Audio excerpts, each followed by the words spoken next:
This is a split call. Honourable Ruth Dyson. Thank you, Mr Speaker. I'm delighted to join with the other members of the Labour team in supporting this legislation. But I have to say, Mr Speaker, that it really does still ask the question, despite all the national members who have spoken, none of them have answered the question, why did this take so long? Why did it take New Zealand ending up losing millions and millions of dollars when in 2008, leading into the election, the National Party received the bill. They had this legislation all ready to go. They won the election. They have reminded us of that on many occasions.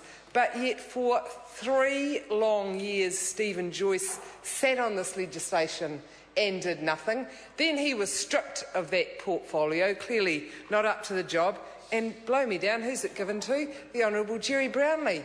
And he took another excruciatingly long period of time to bring this legislation through. Well, some people might think that it's not important, and often we wouldn't see directly the implications of having legislation that was below standard. But tragically, we did know the impact of having substandard legislation caused by the National Party sitting on their hands when the bill was written and given to them.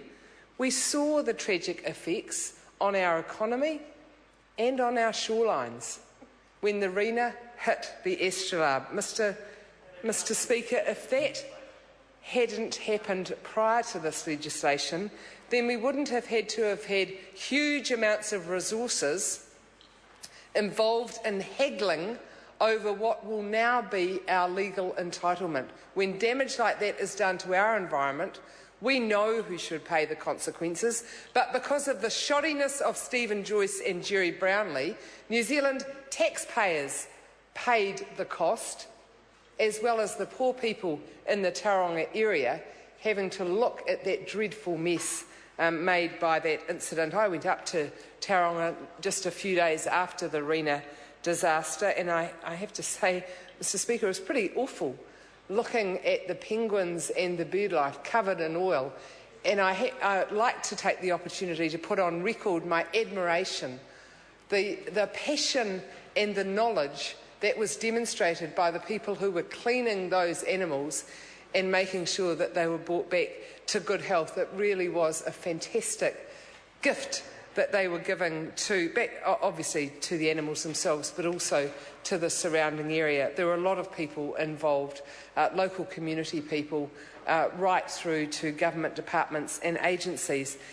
They did that because they care about the community, they care about the beauty of our beaches and our water. And all the time, the government was sitting on its hands, letting the financial liability be carried by those people and their fellow New Zealand citizens as well. It was a shambles, Mr Speaker, and we lost literally millions of dollars as a result.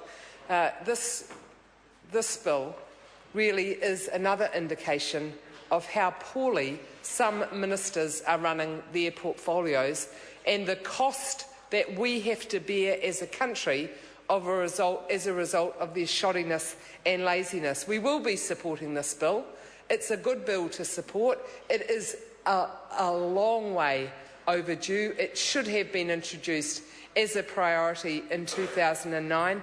We wish that we'd been given the chance by the government to back this bill earlier.